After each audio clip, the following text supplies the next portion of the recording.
तो चलिए आपको सीधा दिल्ली लिए चलते हैं। भारत मंडपम की तस्वीरें दिखाते हैं। बैठक में बाल मुकुंदाचार्य क्या कह रहे हैं, सुनिए।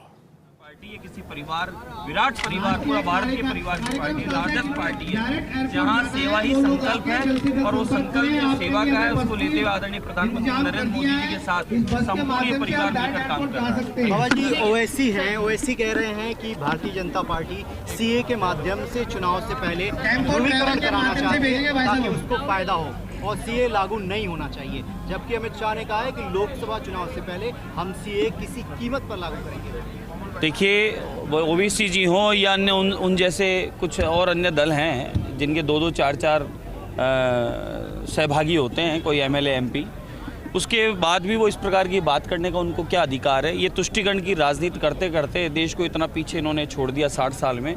2014 के बाद जिस प्रकार से आदरणीय प्रधानमंत्री नरेंद्र मोदी जी ने सबका विश्वास जीतकर, सबका प्रयास, सबका साथ लेकर जो ऐतिहासिक विकास किया है बिना किसी जात पात के, क्या हज में कितनी सरलताएँ कर दी, हज के लिए कितने लाभ कर दिए, हज में जाने वालों को सुविधा कर दी, मातृशक्ति के लिए सबसे बड़ा लाभ कर दिया, मुस्लिम माताओं बहनों को सबसे बड़ा लाभ, 3 तलाक, इतना बड़ा एक कैसा कर्म था ये 3 तलाक कि माताएं बहनें कहीं भी सुरक्षित नहीं थी, 3 तलाक दे दिया और बेचारी 1 मिनट में रोड पे आ गई।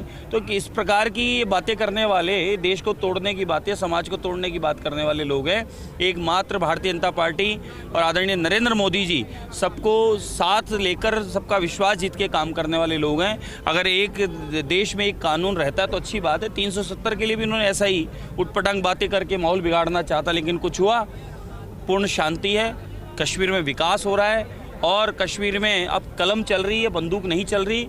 कश्मीर के अंदर अब पर्यटन को बढ़ावा मिल रहा है, पर्यटन खूब आ रहा है, कश्मीर का विकास हो रहा है और बच्चे लोग पढ़ के आगे जा रहे हैं। एक समय था कश्मीर में पत्थर थे और आतंकवाद था।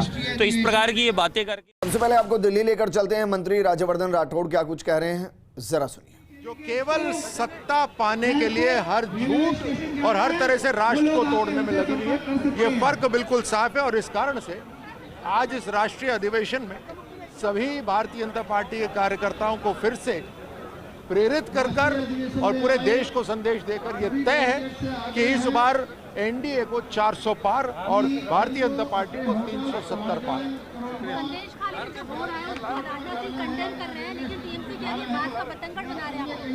संदेश खाली में जो हुआ कंडेम किया आप लोगों ने, लेकिन टीएमसी कह रही है कि बात का बतंगड़ है कि लोकतंत्र को ना समझ पाना, मुझे लगता है वो बंगाल के अंदर जो सत्ता में है वो गलती कर रहे हैं और उसका खामियाजा उनको चुकाना पड़ेगा। न्याय यात्रा जिस तरह मेरा नहीं सर, एक बार मुझे उद्योग मंत्री को आप सुन रहे थे, उन्होंने